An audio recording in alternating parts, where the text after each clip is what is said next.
A year of cutting back, saving pennies, and of course worrying about the economy. As we enter 2010, what can we expect on the consumer front?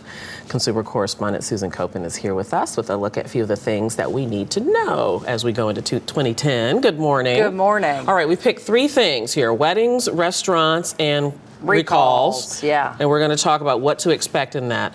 Even in the recession, couples are getting engaged about this time of year, and they're going to get married in 2010. What do they have to look forward to? A lot of people getting engaged right now, so they're going to be planning their weddings for 2010. You're going to see a busier year when it comes to weddings. A lot of people put off their weddings in 2009 because of the bad economy. Maybe they couldn't afford it. So you're going to see a much busier, especially a busy June of 2010. Some other things to expect, and this comes from the wedding report, vintage clothing and shoes. So vintage dresses will be big. A lot of brides will be shopping for those sort of things this year. Okay. And also, what about the cost of the wedding? Because that's the big concern for everybody. Everybody's worried about the cost. About $20,000 to $22,000 is what the wedding report is saying that brides and grooms will be spending this year. And we're also going to see brides and grooms who have much smaller weddings with fewer guests invited to keep the cost down. That makes a whole lot of sense. Well, let's move on then to restaurants.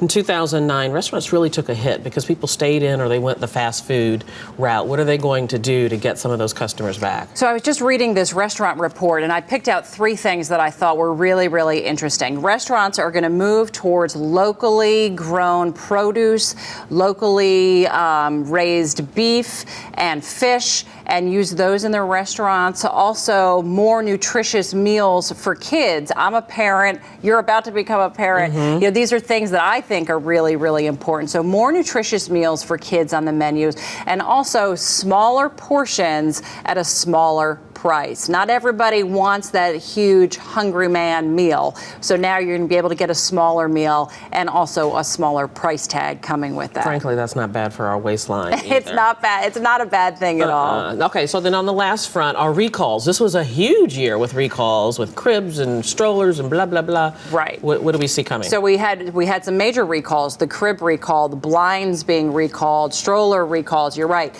So we're going to expect more recalls this year. Also, things to look forward to in terms of consumer products and their safety, more independent testing of toys. And also on the crib front, we're going to see more safety standards in place for cribs, but definitely more recalls. And you need to know about these recalls. That is the hard part, is not everybody watches the news every single day or reads the paper every single day. So how can people find out about recalls and be more knowledgeable? The best thing you can do is sign up to get email alerts. You can go to recalls.gov. You can sign up. I do this personally every single day. I get an email notification. Sometimes it pertains to me, sometimes it doesn't, because you'll see all the different recalls that are going on.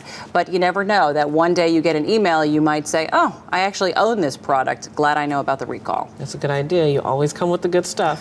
Susan Koeppen, thank you so much. Right. If you want more information about the predictions, go to our website, which is earlyshow.cbsnews.com.